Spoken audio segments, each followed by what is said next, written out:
I sat there, staring at my beer, thinking about what Karen had said. "You're boring," she declared, like some groundbreaking revelation. I wasn't crying in my beer.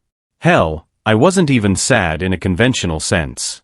Sure, it stung, being called boring by the woman who spent 25 years remolding me into a safe, predictable husband and father. But crying?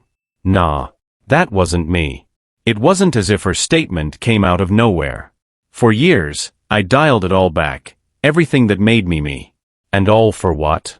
To be the dependable guy who drove the kids to soccer practice in a faux wood-paneled minivan? The guy who traded whitewater kayaking and backcountry skiing for gym memberships and bunny slopes? I put my Triumph Spitfire in storage, hung up my climbing gear, and sold my dirt bike for spare cash. My life became a meticulously curated exhibit of domesticity. And now, after all that, Karen had the gall to say I was boring? I wasn't mad about her wanting something else. People change, I get it. But calling me boring was a cheap shot.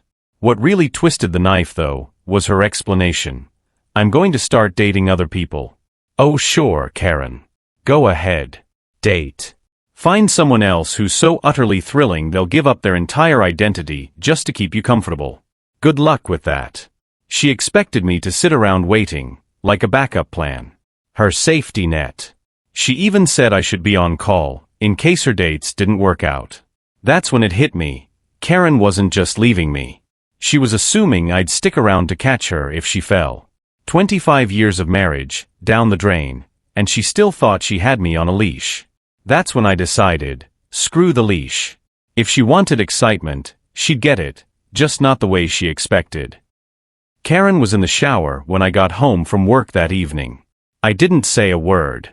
I went upstairs, pulled on my old leather riding boots, and rummaged through the closet for a sports shirt that hadn't seen daylight since the kids were in high school. I'd let myself go a little, but it wasn't fat, I'd built muscle. The shirt stretched just enough across my shoulders to remind me of the guy I used to be. A quick splash of aftershave, and I looked in the mirror. Not bad. Not boring. Karen came out of the bathroom, towel wrapped around her.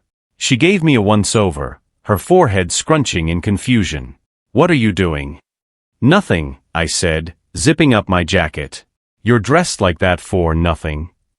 I smiled, slow and easy. Who says boring can't have class?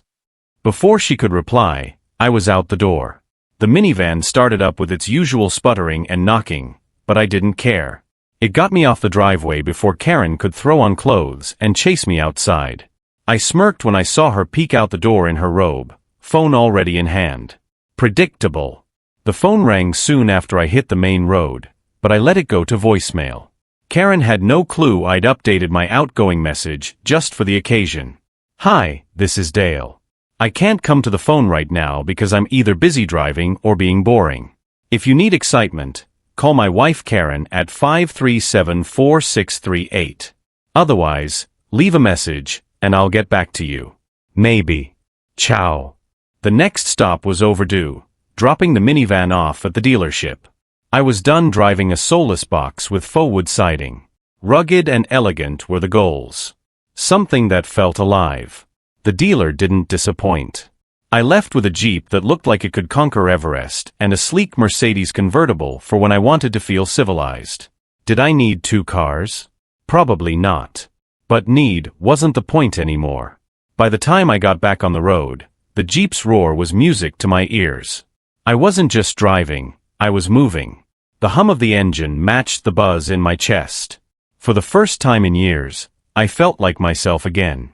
Instead of heading home, I drove to my mom's house. 3 hours of open road with nothing but the wind and my thoughts. When I pulled into her driveway, she was standing on the porch, waving like I was still the kid who'd come home from college for lasagna. "Dale," she beamed, wrapping me in a hug. "You look different." "I feel different, Mom." She didn't pry. Not at first.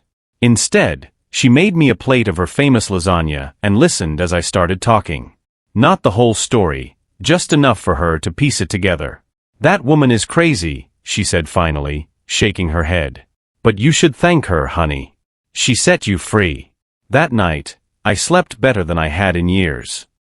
The next morning, I raided Mom's shed. It was like a time capsule of my old self. My Triumph Spitfire was still there, parked under a tarp, looking just as good as the day I'd stored it. My dirt bike, though? That was another story. It didn't matter. It only needed to start long enough to get onto the trailer. By noon, I'd loaded the bike and the Spitfire onto the trailer I'd rented, hooked it to the Jeep, and parked everything back in Mom's driveway. When she came outside, hands on her hips, she gave me a knowing look. "You want to tell me about it?" she asked, a sly grin creeping onto her face. "About what?" I played dumb, grinning back. She didn't let up. 25 years of living Karen's way. Driving minivans, skiing bunny slopes, wearing loafers. Now you're back with boots, a Jeep, and enough horsepower to wake the neighbors. I laughed. Karen says I'm boring. Then she's a fool, Mom said flatly. You've always had fire in you. She just snuffed it out. Later that day, I turned my phone back on. Predictably, it was full of missed calls and texts. Karen, the kids, and even a few mutual friends. I ignored Karen's rants and sent a group text to the kids. "Hey, I'm fine. At Grandma's. Your mom and I aren't seeing eye to eye right now, so I came here to clear my head. I'll talk to you soon." It didn't take long for them to respond. First came Jenny, my oldest. "Dad, what's going on?" "Mom's freaking out. She says you disappeared." I sighed and typed back, "She didn't lose me. I just needed to think. Ask your mom about it." Jenny wasn't buying it. "Mom would never do anything to hurt you. You need to come home and work this out." "Thanks for the vote of confidence, kiddo," I wrote back. "But maybe ask her what she's been up to. I'm not the bad guy here." Then came Daniel, my youngest. "We love you, Dad. We're not picking sides, but we just want everything to be okay." "Thanks, bud. I love you too. Talk to your mom. Let me know when you've figured things out." That evening, while Mom and I were watching a cheesy old movie, Jenny sent me another message. "I can't believe it. Mom's seeing another guy? What are you going to do, Dad?" I leaned back and smiled, knowing this was the moment everything was going to change. What am I going to do? Simple. I'm going to live my life. Your mom's got her rules. I've got mine. She set me free, kiddo. I can do whatever I want now. Jenny didn't reply immediately, but when she did, it was short and to the point. "I get it. I'm sorry, Dad." Daniel chimed in soon after. "Take care of yourself, Dad. And when I come visit, I want a ride in the Spitfire." "You got it, kid," I replied, chuckling. At least my kids still had my back. By Sunday morning, I was back to doing something I hadn't done in years, being spontaneous. Mom and I had bagels at her favorite shop, tackled some chores around the house, and laughed like we hadn't in years. Karen kept texting, mostly angry rants about deserting the family, but I didn't bite. I did laugh, though, when I saw her latest message. Apparently, the dealership had delivered the Mercedes to our house while I was gone. They'd locked the keys inside for security, but the car was parked in front of Karen's, completely blocking her in the garage. The mental image of her fuming at the sight was priceless. By Sunday evening, I felt recharged and ready to tackle whatever came next. But going back to the house? Not yet.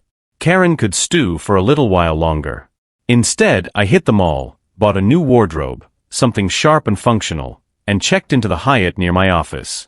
The penthouse suite, of course. Years of bonuses had earned me some indulgence. Monday morning came, and I walked into work feeling sharper than I had in years. My team noticed it right away. "Boss, good to see you back," Carter said with a grin as I passed his desk. "Thanks," I said. "Pack your bags. We're going to Hong Kong." The team's heads popped up like prairie dogs. "Hong Kong?" "Kim, my number's ace," asked. "Yep," I said, leaning against her desk.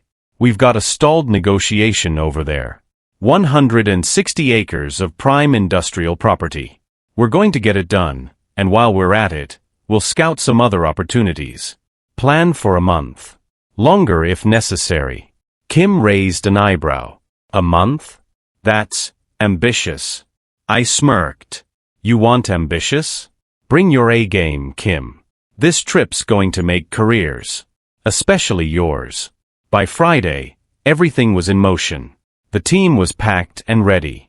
I arranged for a limo to pick me up at the Hyatt, and when it pulled up, I wasn't alone. Kim stepped out first, legs for days in a dress that screamed promotion material. Then came the driver Jen, wearing a uniform I'd specially requested, a shorts that left little to the imagination. Karen was waiting in the driveway when we arrived. Her eyes went wide as she saw Kim hand me a dossier and Jen grab my luggage. The Jeep, the Mercedes, and the Spitfire were all parked in front of the garage, effectively blocking Karen's car. Her frustration was palpable. "What the hell is all this, Dale?" she called as I walked to the limo. "Work," I said simply. "Unlike some people, I still take mine seriously."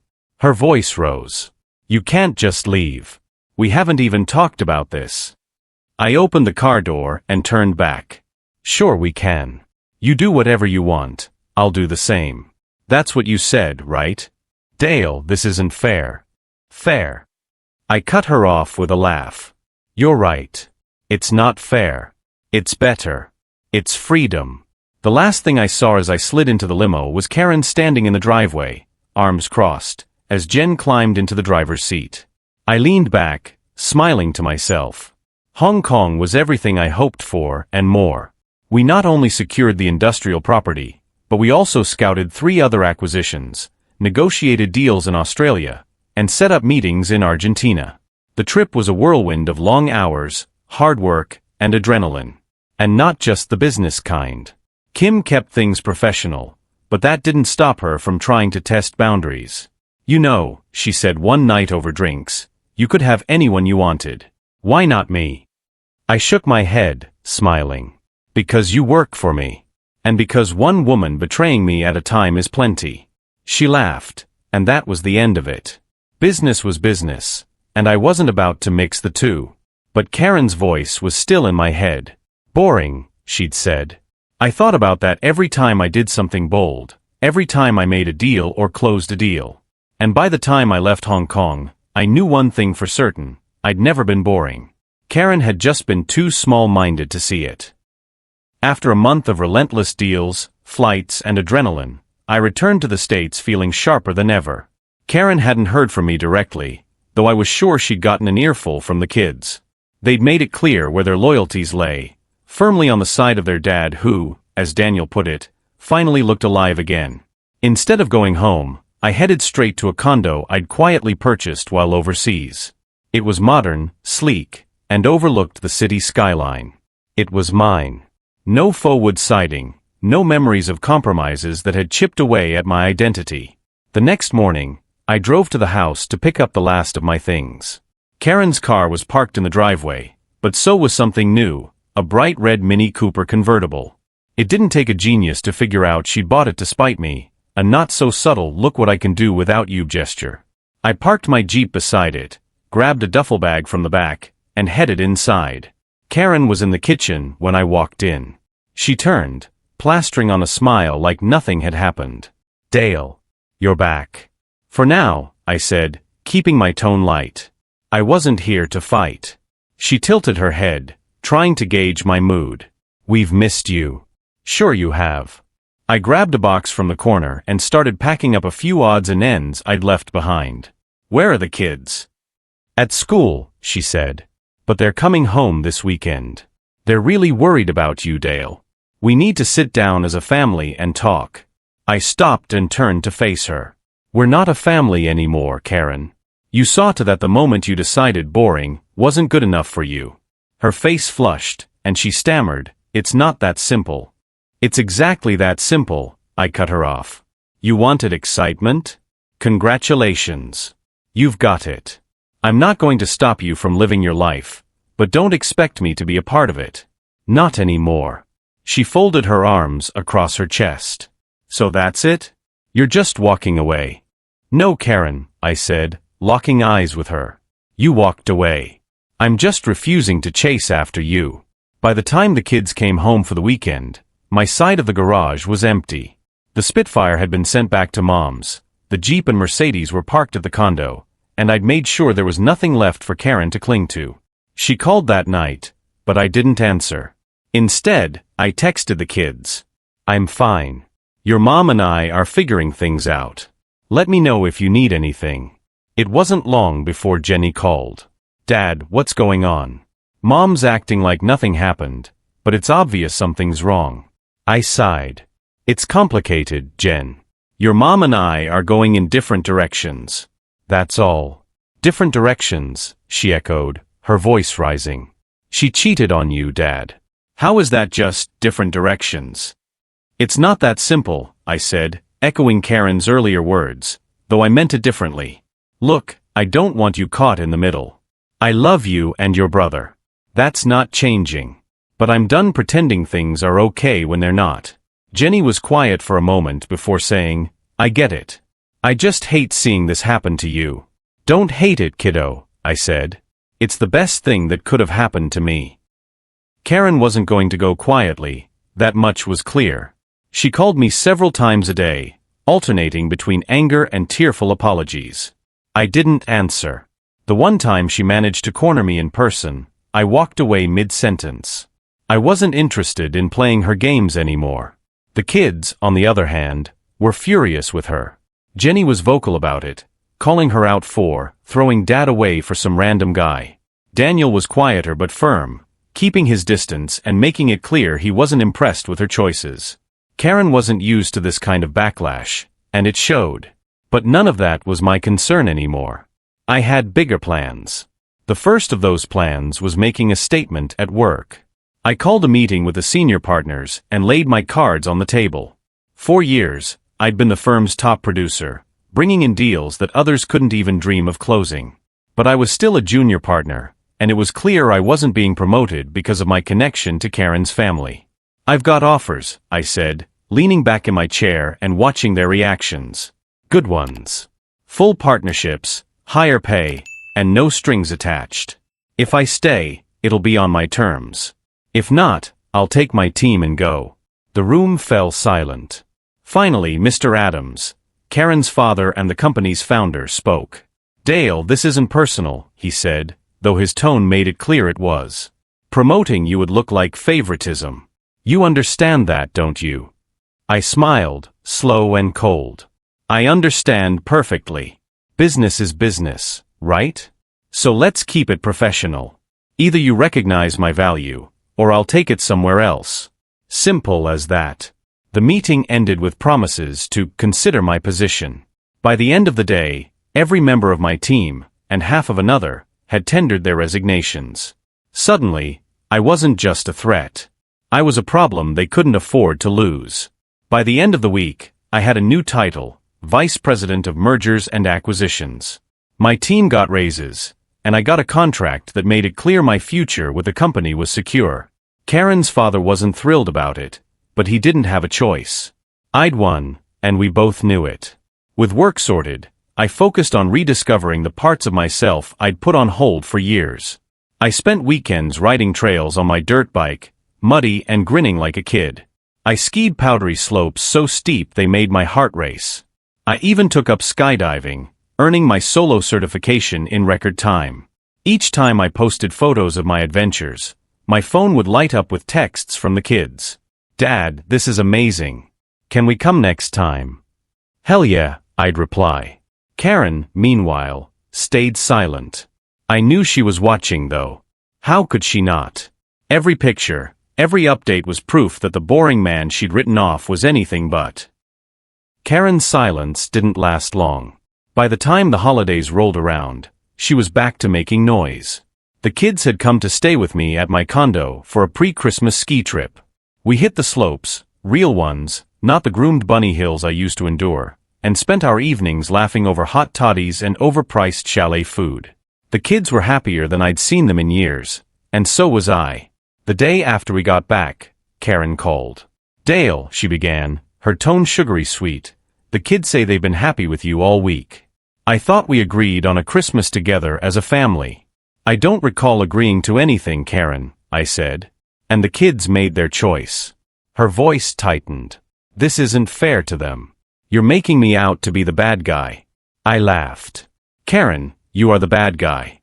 You made your bed, literally. Now lie in it. I hung up before she could respond. On Christmas morning, I drove to the house. Not for Karen, but for the kids. I'd promised them one last Christmas in the family home, and I wasn't about to let Karen ruin it. When I pulled into the driveway, I noticed that the Mini Cooper was parked where my Mercedes used to sit. Karen stepped out of the house as I got out of the car, a forced smile plastered across her face. "Dale," she said, her tone cautiously pleasant. "You're here." "Yeah," I said, brushing past her. "For the kids." We spent the morning exchanging gifts and eating breakfast. Karen tried to join in like nothing had happened, but the kids weren't having it. Jenny barely looked at her, and Daniel kept his answers to her questions short and clipped. By the time lunch rolled around, Karen's patience had worn thin. "I can't believe this," she said, glaring at me across the table. "You've turned them against me." I set down my fork, meeting her gaze. "No, Karen. You did that all by yourself." Her face reddened, and she stood up, gesturing toward the kids. "Look at them. They've completely shut me out because of you." "Because of me?" I leaned back in my chair, smirking. "Karen, they're adults. They can think for themselves. Maybe you should ask them why they're upset instead of blaming me." Jenny finally snapped. "Mom, stop. You cheated on Dad, and now you're trying to play the victim. We're not buying it." Karen's mouth opened and closed like a fish gasping for air. "I didn't."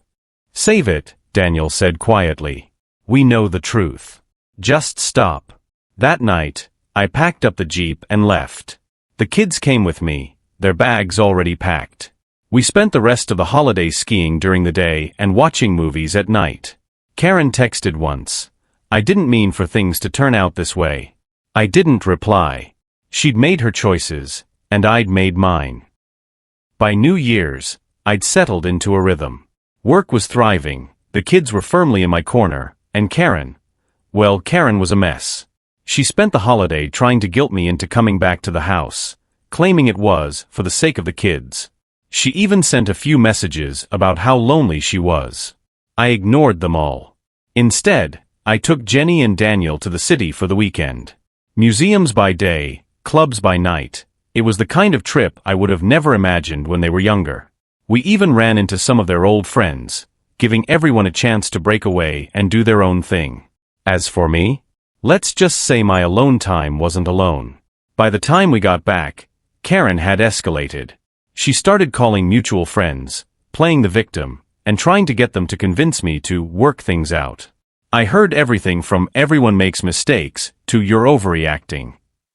My response? A simple question. If your spouse cheated on you, would you just forgive them and pretend it didn't happen? That usually shut them up. But one particularly persistent friend, Steve, decided to push the issue. "Dale, come on, man. You've been with her for 25 years. Are you really going to throw that all away over one mistake?" "Throw it away?" I said, laughing. "Steve," she threw it away. "I'm just cleaning up the mess." Karen's next move was bringing her father into the mix. Mr. Adams requested a meeting at the office, which was really just a thinly veiled attempt to mediate on Karen's behalf. I played along at first, letting him ramble about family values and how everyone deserves a second chance. When he finally paused, I leaned forward and said, "Let me ask you something, Mr. Adams. If Karen were an employee at this company and she violated a major policy, would you just let it slide?" He frowned. "That's not the same thing, isn't it?" I asked, my tone calm. "She broke the most important contract we had. She made it clear I wasn't enough for her anymore. So now, I'm doing what's best for me, just like she did for herself. That's fair, isn't it?" He had no response, just a long, uncomfortable silence. Finally, he nodded. "I see your point." "Good," I said, standing up. "Because this conversation is over." The final nail in the coffin came a few weeks later. Karen had invited her boyfriend to the house for lunch, something the kids witnessed firsthand. They called me immediately, furious. "Dad, she's treating the house like it's hers alone," Jenny said, her voice shaking. "Then it's time to make it official," I replied. The divorce papers were delivered the next day. Ironclad and meticulously detailed, they left no room for negotiation. Karen would get the house, her Mini Cooper, and a monthly stipend, enough to cover her basic needs, but nothing extravagant. The rest? Mine. She called me that night, voice trembling with indignation. "Dale, you can't be serious. This isn't fair." "Fair," I said, echoing her words from months ago. "Karen, this is exactly what you asked for. Freedom. Independence. Now you've got it." She tried to argue, but I cut her off. "We're done, Karen. Sign the papers, or I'll make sure this gets uglier than it already is." A week later, the divorce was finalized. I walked away with my money, my cars, and my freedom. Karen? She got exactly what she deserved, a life on her own, with nothing to fall back on but the decisions she'd made. With Karen officially out of my life, I threw myself fully into the things that mattered: work, my kids, and finally living for myself. The first order of business was setting up my new division at work. I officially became Vice President of Mergers and Acquisitions, running a global operation that spanned continents. My team loved me, and the results spoke for themselves. Deals were closed, profits soared, and my competitors scrambled to keep up. Of course, the professional success came with perks. My frequent travel gave me opportunities to indulge in the adrenaline I'd missed for so long. In Argentina, I tackled some of the world's most challenging ski slopes. In Brazil, I rafted through jungle rapids so intense they left me grinning like an idiot. Every trip felt like a new chapter in the life I was reclaiming. The kids were thriving too. Daniel visited regularly, taking the Jeep out for road trips with his friends. Jenny came by to borrow the Spitfire, though she always left a little nervous about scratching it. I didn't mind. Seeing them embrace parts of the life I'd left behind for so long felt like a win in itself. We made plans for a big family trip in the spring, a proper ski vacation with helicopters, untouched slopes, and real adventure. No bunny hills. No compromises. Karen, meanwhile, had a harder time adjusting. Word trickled back to me through mutual friends. Her boyfriend wasn't sticking around. Apparently, he didn't find her version of excitement worth the baggage. She tried dating, but the men she met weren't exactly lining up to deal with her attitude or expectations. The kids were civil to her, but their loyalty was obvious. They spent more time with me, tagging along on trips and sharing in my newfound adventures. Karen didn't handle that well either. She'd complained to Jenny and Daniel about being left out, but they shut her down quickly. "Mom, you made your choices," Jenny told her bluntly. "You don't get to cry about the consequences." A few months later, I met Carrie. She was an old friend from college who'd stayed in Hong Kong after graduation, building a career as a luxury buyer for wealthy clients. We reconnected during one of my business trips, and the chemistry was instant. Carrie was everything Karen wasn't: bold, confident, and unafraid to take risks.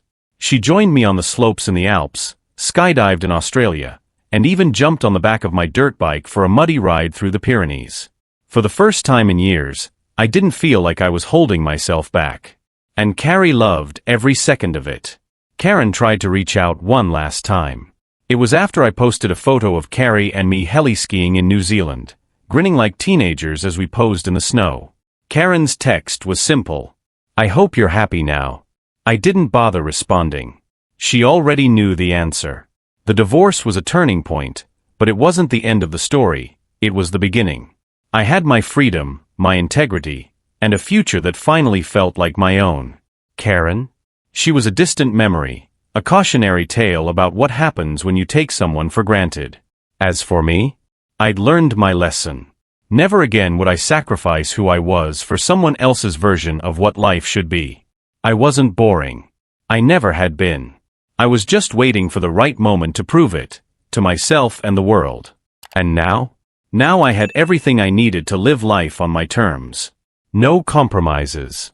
No regrets. Just the real me.